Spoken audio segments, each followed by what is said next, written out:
Hello and welcome to the Amrize Q4 2025 earnings conference call. We ask that you please hold all questions until the completion of the formal remarks, at which time you will be given instructions for the question and answer session. Also, as a reminder, this conference is being recorded today. If you have any objections, please disconnect at this time. I will now turn the call over to Arun Amanani, Vice President of Investor Relations. Great. Thank you so much, and good morning, everyone. Welcome to Amrize's fourth quarter 2025 earnings conference call. We released our fourth quarter and full year financial results yesterday after the market closed. You can find both our earnings release and presentation for today's call in the investor relations section of our website at investors.amrize.com. On the call with me today are Jan Janisch, our Chairman and CEO, and Ian Johnson, our CFO. Jan will open today's call with highlights from the full year and fourth quarter, as well as the growth investments we're making in our business. Ian will then review our financial performance for the quarter before turning the call back to Jan to discuss our outlook for 2026. We will then take your questions.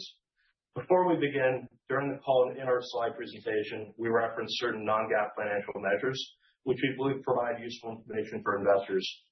We include reconciliations of non-GAAP financial measures to U.S. GAAP in our earnings release and slide presentation. As a reminder, today's call is being webcast live and recorded. A transcript and recording of this conference call will be posted to our website. Any statement made about the future results and performance plans and expectations and objectives are forward-looking statements. These forward-looking statements are subject to risks and uncertainties that could cause actual results to differ from those presented during the call to various factors, including but not limited to those discussed in our Form 10 filings and in other reports filed with the SEC. The company undertakes no obligation to publicly update or revise any forward-looking statements. With that, I'll now turn the call over to Jan. Thank you, Arun, and thanks to everyone for joining us today. 2025 was a very important year for Amrize, as we did our successful spin-off and launch in June of the company. I have focused my time at our operations and projects across North America to see our work in action, meet with customers, and hear from our people. What I see is a market-leading footprint and a performance-driven team. Together, we are delivering for our customers as the partner of choice for their most important building projects. For the full year 2025, we increased revenues by 0.9% to $11.8 billion, with $3 billion in adjusted EBITDA. We generated a strong cash flow of $1.5 billion, and our cash conversion rate was 49%. Overall, we completed the year with a net leverage ratio of 1.1 times. Our strong cash conversion and balance sheet provide the flexibility and firepower to fuel our growth and return cash to our shareholders. We increased our investments to $788 million during 2025 to expand production, improve efficiencies, and best serve our customers in the most attractive markets. Last month, we were excited to announce our agreement to acquire PB Materials, the aggregates leader in West Texas, significantly expanding our position in this high-growth region. Delivering shareholder return, the board has approved a $1 billion share repurchase program and is proposing a special one-time dividend of 44 cents per share, payable following the annual general meeting.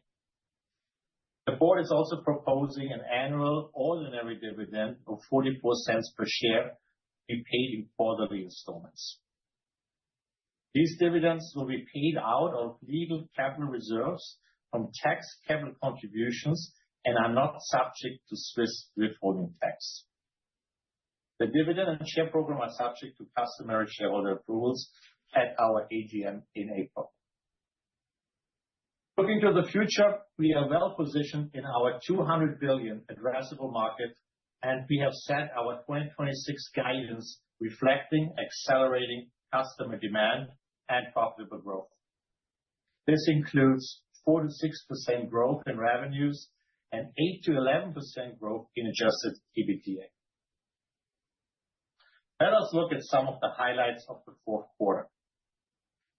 We saw continued growth in building materials. The segment's revenues grew 3.9%, and more important, we expanded our adjusted EBITDA margins by 60 basis points. Both cement and aggregates volumes were up, and we had strong aggregates pricing growth in addition to production efficiency gains and first savings from our Aspire program. Within our building envelope business, our results were affected by soft residential roofing volumes, and we expect residential demand to gradually return in this year. Our commercial roofing margins were up, driven by resilient repair and refurbishment. At the total company level, revenues were slightly lower, 0.4% in the fourth quarter. Let us look at some of the market trends at Amrize. We see continued infrastructure demand and an improving commercial landscape. In the commercial market, which makes up half of our business, demand is improving, led by new data centers.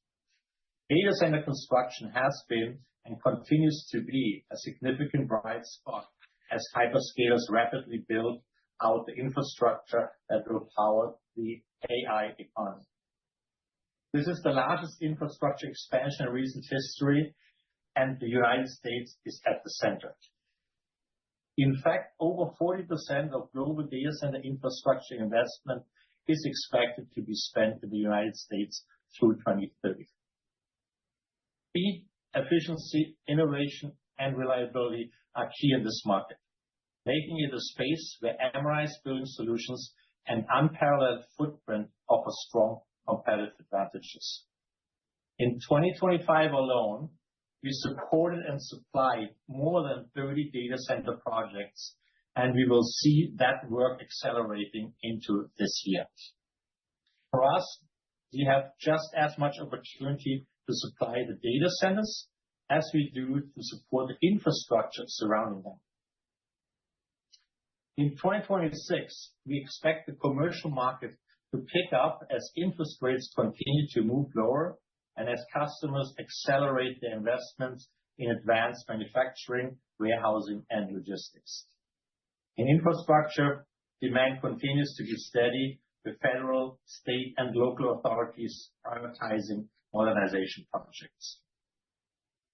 We see increasingly domestic-focused agendas of our customers in both the United States and Canada. Each country is prioritizing national investments to build strong futures.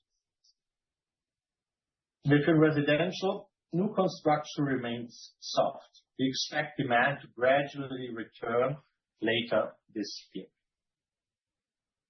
as the U.S. continues to have a significant housing shortage that will drive longer-term growth. As interest rates continue to decline, we expect pent-up demand to unwind and construction activity to accelerate across all sectors. If we turn to slide 7, you can see our strong pipeline of key projects into 2026, which are directly aligned to these growth trends. We are supplying advanced building materials to new data center campuses like in Louisiana. We're supplying water infrastructure projects like in Dallas, airport modernizations like in Colorado, and a new Amazon distribution facility in New York City. We are seeing increasing demand for our high-performance Elevate Max PVC roofing systems and are supporting a new industrial warehouse in Ontario and a significant data center project in North Dakota. We see increasing data center demand for the Max PVC roofing system going forward. These are just a few of our project highlights, and they reflect the mega trends underpinning long-term growth in the North American market. As we move into 2026, we have a big pipeline of projects, and new ones are kicking off every month. We move to slide 8. You can see some of our important expansion projects. We completed our Shenzhen plant expansion to support growing demand, and increase our efficiency. In December, we commissioned the production expansion of our flagship cement plant in Missouri, adding 660,000 tons of production capacity per year and increasing the plant's total capacity to 5.5 million tons annually. Our St. Gem plant is North America's largest market-leading plant, setting the standard for high performance. If we turn to slide 9, you can see that we are on track with key organic growth projects for this year and beyond. So building on the success of our St. Gem plant expansion, we are on track with key growth projects for 2026 and beyond. To serve the booming Texas region, we are investing in our Midlothian cement plant to expand production capacity by 100,000 tons, modernize logistics, and increase operational efficiency at the same time. In Alberta, Canada, we are investing in our Exshaw cement plant to add 50,000 tons of cement production capacity, supporting the growing Calgary market. In Quebec, we are investing to expand our St. Constance cement plant by 300,000 tons and further strengthening our position in Canada and increasing efficiency of these facilities. If we turn to slide 10 now, you see more growth projects. In Virginia, we are progressing with our new fly ash facility to enable the use of recycled landfill as a high-quality supplementary material. We are progressing with our greenfield aggregates quarry in Oklahoma, adding about 200 million tons of reserves to serve the fast-growing Dallas-Fort Worth market. On the building envelope side, we are progressing with our new state-of-the-art Malarkey shingles plant to expand our market share to the attractive Midwest and Eastern markets. We expect this plant to be commissioned at the end of 2026, putting us in a strong position to deliver more volumes for when residential demand picks up. We move to slide 11. Let me talk about our latest acquisition, PB Materials, which strengthens our aggregates footprint in West Texas. We announced the acquisition early this year. This will strengthen our aggregates business, add over $180 million in annual revenue, adding 50 years of aggregates reserves and 26 operational sites in West Texas to serve long-term demand as infrastructure, data centers, and commercial investments drive construction growth. This acquisition will be EPS and cash accretive already this year. We just received antitrust clearance from the Federal Trade Commission and now expect this acquisition to close in the first quarter of 2026. Looking beyond PB Materials, we have a strong M&A pipeline and plan to continue making smart deals to accelerate our profitable growth. Let us move to slide 12, our Aspire program, which is on track to drive value through scale and focus. We made good progress here in the fourth quarter. We have now onboarded over 450 new logistics and service providers to optimize third-party spend, and we launched more than 400 projects to leverage our scale and drive synergies across raw materials, services, logistics, and equipment. We started realizing savings in the fourth quarter last year, and we are now targeting a 70 basis points of margin expansion in 2026 and $250 million of total synergies by 2028.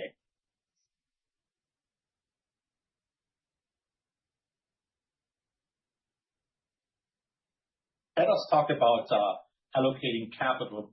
On slide 13, you see our priorities: increasing investments and returning cash to shareholders. We are committed to a capital allocation strategy that invests for growth and delivers value to our shareholders. We raised our CapEx investments last year by 23%, and this year we plan to increase our investments further to $900 million. We are on track with our M&A strategy, and we have a strong pipeline of targets led by aggregates and with additional opportunities in building envelope. Our strong cash conversion and balance sheet allows us to also return cash to our shareholders. The board has just approved a $1 billion share repurchase and is proposing a special one-time dividend of 44 cents per share payable following the AGM in April. The board also proposing an annual ordinary dividend of 44 cents per share to be paid in quarterly installments. Both dividends will be paid out of legal capital reserves and are not subject to Swiss withholding tax. I'm very pleased to have established a strong balance sheet and platform for growth that enables us to return value to our shareholders while further increasing our growth investments through CapEx and M&A.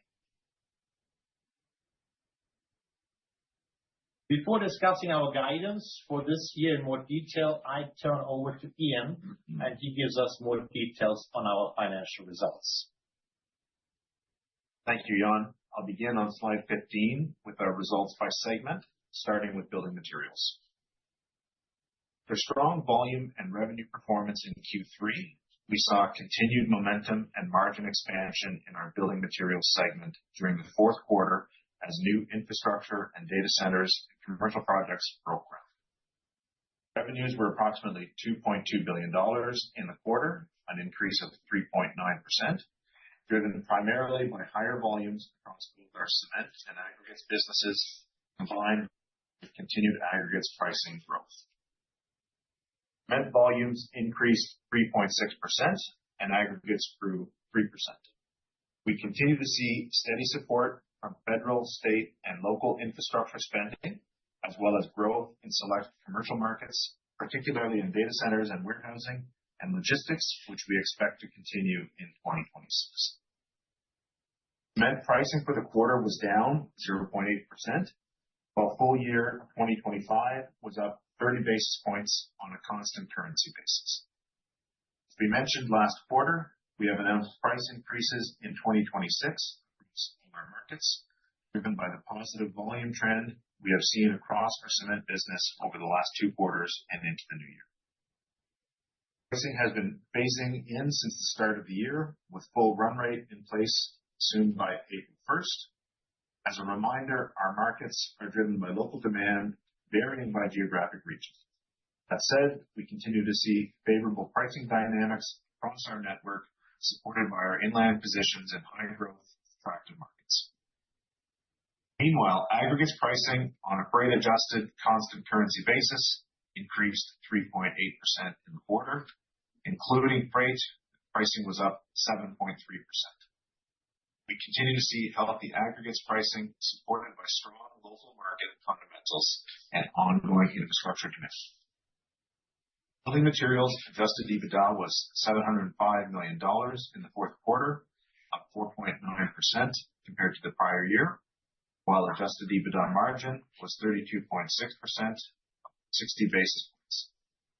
The increase in adjusted EBITDA was primarily due to volume growth, aggregates pricing, production efficiency, and early Aspire savings. Moving forward, we expect cement pricing to be up low single digits and aggregates pricing to be up mid-single digits on a freight adjusted basis in 2026. Given the positive customer demand we see across these businesses, we expect volumes for both cement and aggregates to be positive this year.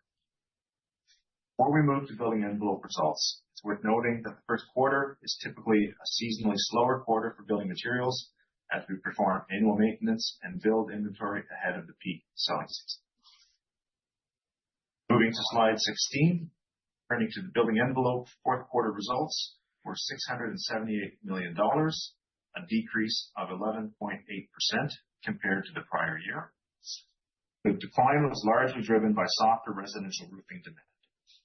That said, when we look across our business, commercial re-roofing activity remains strong, with revenues up during the quarter as this type of spend is often non-discretionary for our customers. In commercial new construction, we continue to see robust data center demand. As Jan mentioned earlier, our Max PVC product line at Elevate is addressing the higher performance specifications that many of our data center customers require. So far, we've been pleased with the traction and expect this product will continue driving growth for us in the future. Meanwhile, we have also started to see a recovery in warehousing, distribution, and logistics end markets. As interest rates and the cost of capital move lower, we expect further improvements across commercial new construction. Building envelope adjusted EBITDA was down year-over-year, largely due to softer residential roofing demand and an $8 million increase in warranty provisions to reflect claims activity in our residential roofing business. We continue to see pressure on residential demand from higher interest rates and affordability concerns.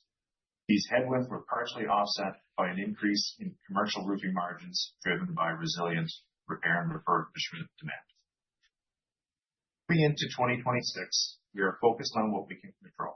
We launched Aspire to improve our third-party cost base, with significant progress, and expect additional savings to materialize in 2026. While residential demand remains soft, we expect strong demand for commercial R&R to continue and lower interest rates to support a broader recovery across new commercial roofing categories. As a result, we expect low single-digit volume growth in commercial roofing. In residential, we expect flat volumes for the year, the second half being better than the first half. So far, Q1 customer demand has improved compared to Q4. Looking out further, we continue to see a long tailwind of growth in commercial R&R activity driven by aging commercial roofing stock that needs to be replaced. We are also encouraged by recent policy developments that aim to address affordability, which can support new construction and help bridge the housing gap. And as I mentioned earlier, our focus is on operations and efficiently running the business through different economic environments. We continue to see a path towards best-in-class EBITDA margins. Moving to slide 17, we had a strong cash flow performance during the year. We generated approximately $1.5 billion, representing a 49% cash conversion rate on adjusted EBITDA. This is in line with our historical average cash conversion of approximately 50%. 2025 free cash flow was lower due to net income and increased organic CapEx growth. Cash flow is a key performance indicator for all of the P&L leaders across our business. Our free cash flow performance in 2025 demonstrates the strength of our working capital management and resilient underlying cash generation of our business. Moving to slide 18, we are very pleased with the progress we made post-spin to further strengthen our financial position during our first year as Amrize. At the end of the year, our net leverage ratio was 1.1 times, delivering on our commitment of less than 1.5 times on a year. Net debt at the end of the year was approximately $3.3 billion, down over $1.5 billion from the end of the third quarter, as we generated strong cash flow at the end of the year. Turning to slide 19, in 2025, we established a solid foundation to deliver growth and return capital to shareholders in 2026. As of December 31st, we had $5.3 billion in senior notes, nearly $6 billion of available liquidity, and a low leverage ratio, providing us with ample firepower to accelerate growth this year. We are also effectively managing our interest expense and expect run rate to come down in 2026 compared to 2025 as we continue to optimize our capital structure. We expect our effective tax rate to stabilize in the range of 21% to 23% in 2026. Corporate costs are expected to be approximately $200 million this year, a modest step down from 2025. This efficient capital structure and operating model allows us to continue generating significant cash in 2026 and drive profitability. This model also lays the foundation for our capital allocation strategy, putting us in an excellent position to announce our shareholder return plan, all while continuing to invest in organic growth projects and pursue value-accretive M&A. This speaks to our financial firepower and our business and flexibility of our balance sheet. With that said, I will pass it back to Jan to cover our 2026 outlook. Thank you, Ian. When we look at the guidance for 2026, I'm confident that this will be a year of accelerating demand from our customers. The commercial market will continue its improving trends as lower interest rates support new products, adding to already strong demand for data centers, but also for other projects in logistics and manufacturing facilities where we have a lot of sideline projects. We have a good demand here, which will unfold throughout this year. In infrastructure, the demand will continue to be strong as governments prioritize modernization. Only in the residential market, we will remain soft with improvements rather towards the end of the year. We expect pricing and volumes in building materials to be key growth contributors in 2026. Cement pricing is expected to increase low single-digit percentage range, while aggregates pricing is expected to increase mid-single-digit percentage range. The market trends and increasing customer demand will drive volume growth in both cement and aggregates. Building envelope, we expect low single-digit growth in commercial roofing volumes, while we see flat volumes in residential roofing, with demand improving in the second half of the year. Very important for us, the Aspire program is a key priority and will deliver significant results in 2026. We are now targeting a margin expansion of 70 basis points and are on track with our goal of $250 million in synergies through 2028.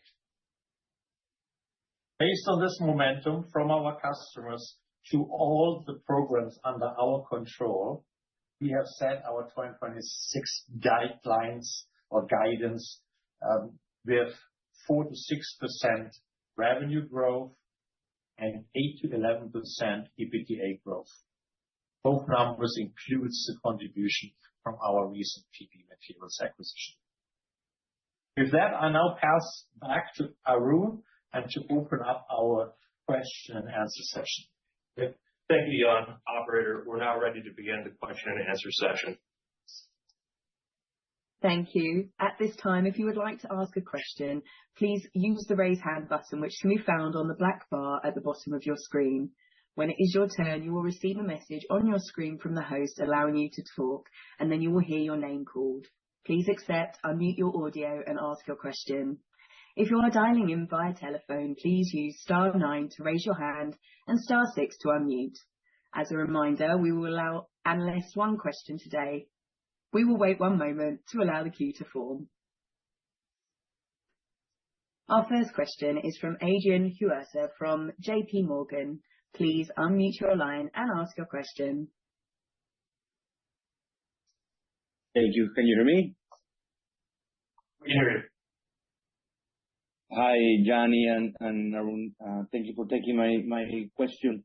And congrats on the results. My question has to do with the cement prices. I want to understand a little bit better why this confidence on getting a low single-digit price increase for the year. I mean, just from comments from other companies, it seems like a traction on price increases at the beginning of the year is not going as expected. What are you seeing on your own markets, and where do you see better pricing traction, and where do you think it might be a bit more difficult to get the increases that you're looking for? Yes, good morning. No, look, we are confident, and we're going to see a price increase for our Amrize products this year. I think we make good progress in this, and we have. I have nothing negative really to report here. And if I may ask just a follow-up question, Jan, thank you for that. On the Aspire program, good to see a larger target on savings this year than the run rate of 50 basis points, now with a target of 70 basis points. Any more color on where these savings, which should be for somewhere around $100 million, between SG&A or by segment within envelope or materials, where are most of these savings coming to? Oh, great. A good question. Look, I mean, I'm very excited. As you know, we have over $7 billion of cost with third party, and we haven't done really the synergies. So we have doubled the company just in the past few years from $6 to $12 billion, and we have not really run that synergy program. So very exciting now to have savings. Of course, we have it in logistics, we have it in raw materials, and we have it a lot in services which are provided to us for maintenance, for equipment, and other things. So we make great progress. You can see already in the fourth quarter results in building materials that we had quite a significant impact from the Aspire program, and this is just the start. So we are very confident to see a significant contribution this year from Aspire, and that's why I also guide this to be fully margin accretive. Great. Thank you, Jen. Appreciate it. Thank you. Thank you. Our next question is from Anthony Pettinari from Citigroup. Please unmute your line and ask your question. Hi, this is Asher Sonnen on for Anthony. Thanks for taking my question. And just in terms of, comparing and contrasting the way you're looking at 2026 versus maybe how you were thinking 3 months ago, what are you seeing in terms of project backlogs, cancellations, et cetera? And then on top of that, your positive volume growth outlook for 26, how does that break out between your different end markets, between commercial, infrastructure, and residential? Oh, look, I'm very happy how things are accelerating with our customers. You have to see that the strongest market segment in last year was infrastructure, where we have these programs running, and we are very happy to supply a lot of those projects. However, at Amrize, we do 50% of sales. We do with our commercial customers, and that's really key. And that market has really picked up from mid last year, and you can see it from some indexes like Dodge, where we have an increasing the number of starting projects, and we can literally see it with our customers. They have a backlog of projects, not only for data centers, but for logistics, for infrastructure, around logistics centers, for manufacturing facilities, and this will unfold. We have no canceled projects, a lot of sidelined and slowed down, and now we see that coming. The 2 cuts in interest rates has helped a lot. Most people always speak about the mortgage rates and the interest cuts, but actually for us, the interest rates is more important for our commercial customers. And this is why I'm very excited for this year, and we will see an accelerating demand and number of projects from our commercial customers. Thank you. Our next question is from Trey Grooms from Stephens. Please unmute your line and ask your question.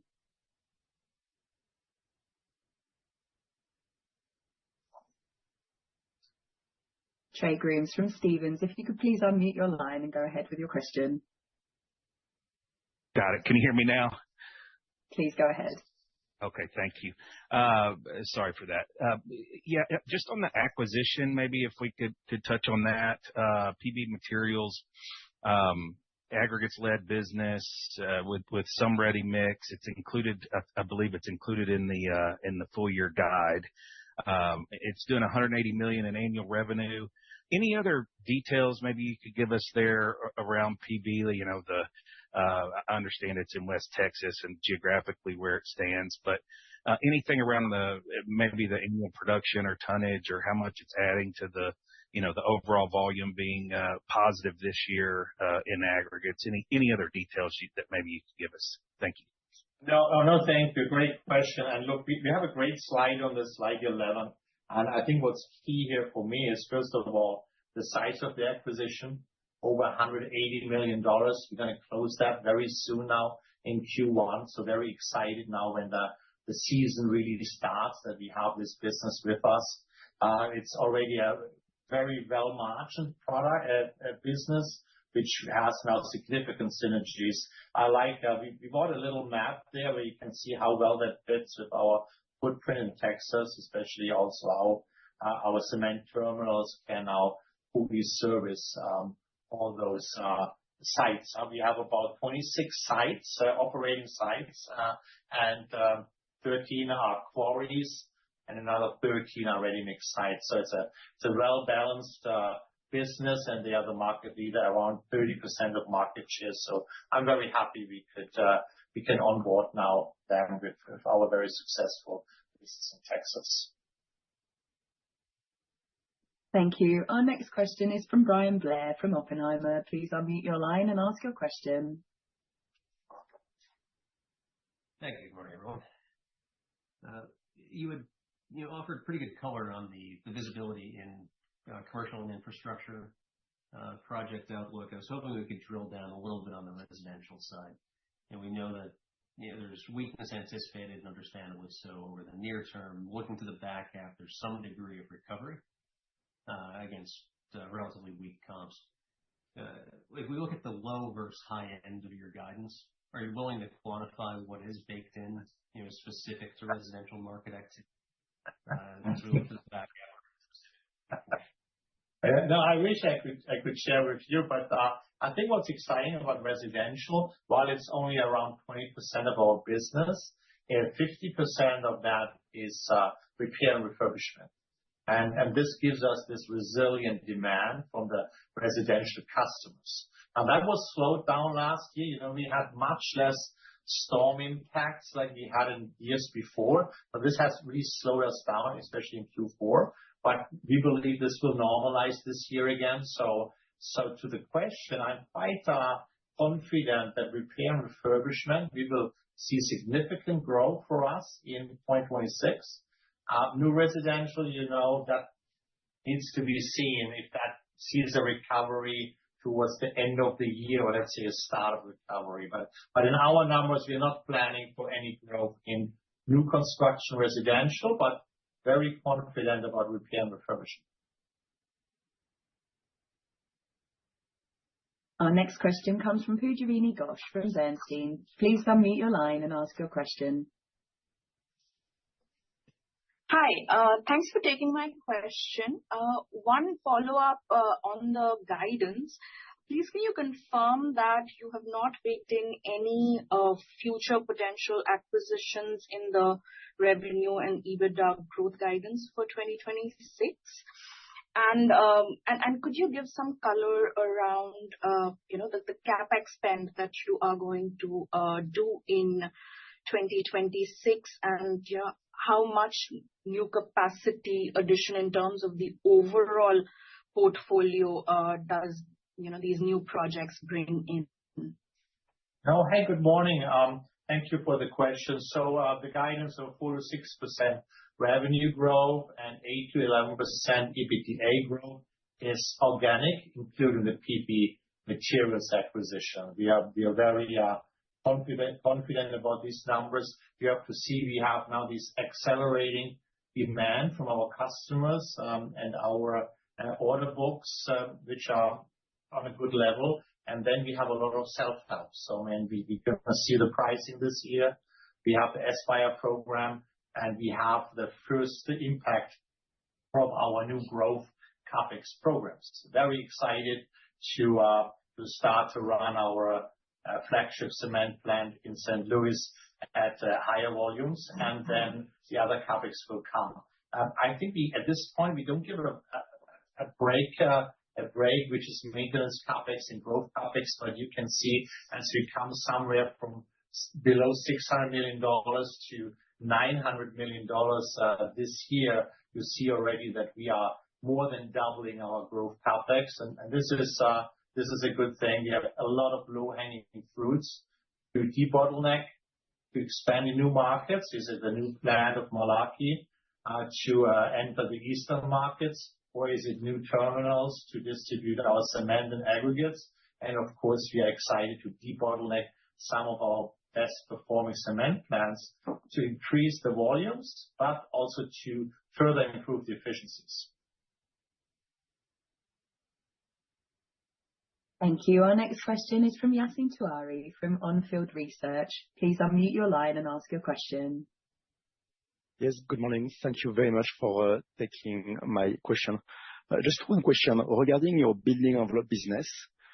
We see that QXO has acquired Beacon and is aiming to substantially increase its margin and also double its EBITDA. I think one of the levers is to work on changing the relationship with roofing product suppliers, including Amrize. Could you give us some color on what has happened over the past year in terms of your relationship? And what has been the impact of this development so far on your commercial strategy and potentially even your overall strategy as a group? Look, we are partnering with the distributors in roofing, and they are very good companies. The company you mentioned, there are another two big nationwide roofing distributors, and then there are many local businesses in roofing distribution. I think what is important for us is that we are not focusing on the distributor itself. We are focusing on the end customer. So we have the ambition to build the best roofs. So all what we do is we focus on innovation, providing the best systems, brand everything. We are offering the training for the roofing contractor. We are offering the warranty. We are offering the roofing inspection. So when you look at our business, the distributor has an important function to make sure our product is on time on the construction site. But beyond that, we just focus on the best roof, the best service, the best warranty for the end customer. And I think we do about 30% of the roofing business is direct, about 70% goes through distribution. So I have nothing to report here. I know there are some distributors, they like to talk a lot about their future, but I can just tell you we partner with all of them and we make decisions who is our partner in a certain geographic market. So I think we're in a very good spot here to further increase our market share and expand our systems for roofing. Thank you. Our next question is from Arnaud Lehmann from Bank of America. Please unmute your line and ask your question.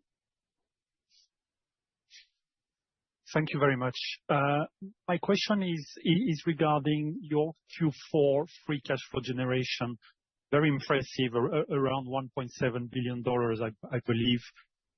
Is it the normal inflow in your view, considering seasonality, or was there any specific effect related to the merger or to accounting that we need to consider? No, I think it's nothing special, Arno. I think we have, our cash flow conversion from EBITDA is around 50%. This is what we also target for the future. So I'm very happy in this first year of Amrize. We just started the company in June last year. So we're very happy that we were able to deliver, also considering our significant increase in CapEx spend. Very happy to nevertheless deliver such strong cash flow. So you, I think, should expect from us that this will continue in the years to come. Thank you. Our next question is from Julia Radlinger from UBS. Please unmute your line and ask your question.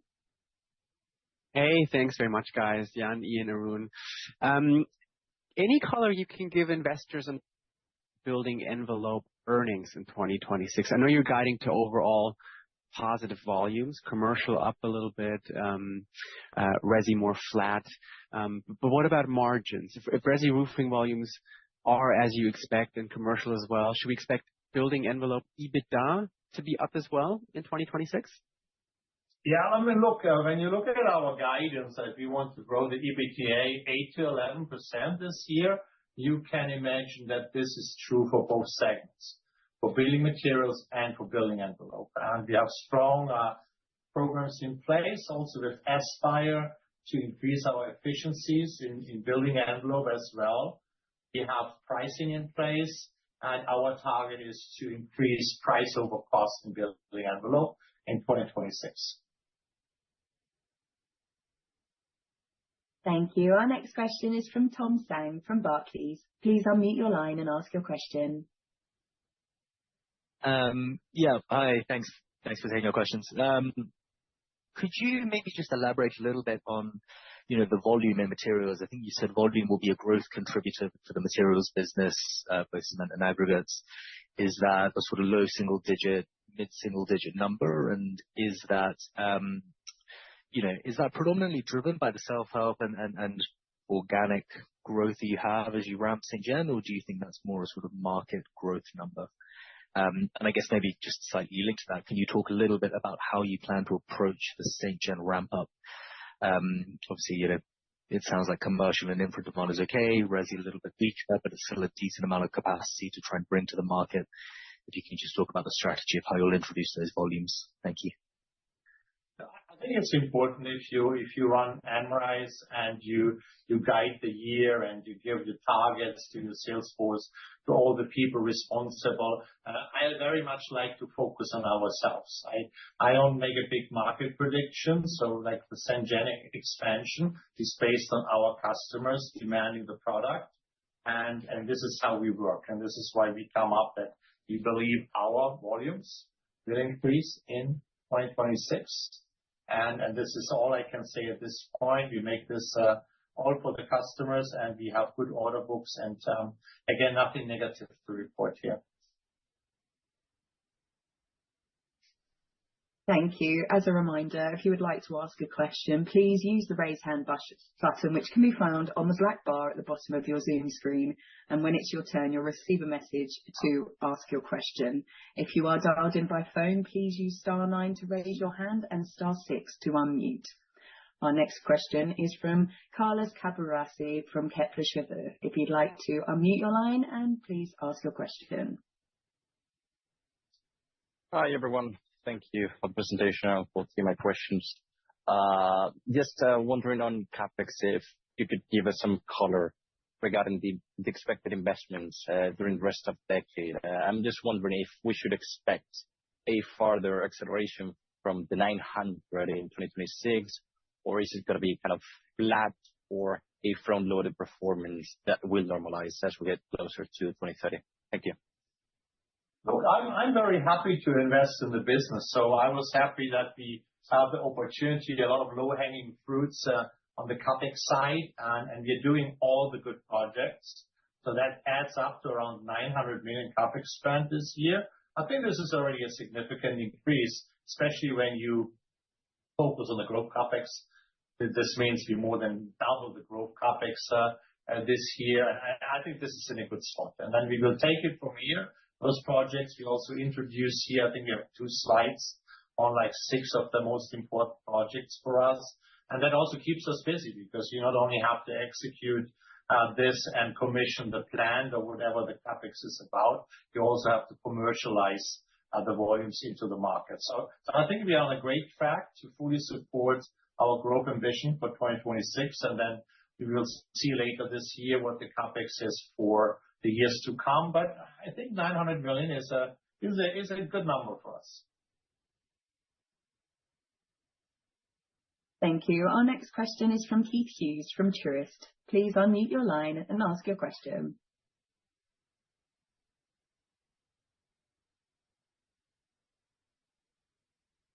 Please press *6 to unmute your line. We've got you. Thank you. There we go. Thank you. Yeah, a question on pricing on the roofing markets. Can you talk about in the fourth quarter what pricing was like in residential and commercial and what you're expecting in your guidance for calendar 26 on pricing? For us in roofing, it's a bit so in aggregates demand, we like to talk straightforward about price. In roofing, it's a bit different. We like to talk about price over cost. And I think as we shared a bit in the presentation, we were very satisfied with the commercial roofing margins. They increased. So we had a positive price over cost in commercial roofing. And we had quite a disruption in the residential market, which I think will be fully stabilized already in the first months of this year. But nevertheless, there was quite a big disruption we saw in the fourth quarter, and also with maybe a bit softer pricing. And I think that pricing even will come back now very fast already this year. So for the full year, I mentioned this before, we are targeting a positive price over cost growth in the building envelope side. Thank you. We have no further questions at this time. I will now turn the call back over to Arun Amanani for closing remarks. Great. Thank you, operator. Thank you all for joining us for our fourth quarter and full year 25 earnings call. We look forward to speaking with you after we report our first quarter 26 results in the coming months. Thanks, everybody. This concludes the Amrize Q4 2025 earnings conference call. You may now disconnect.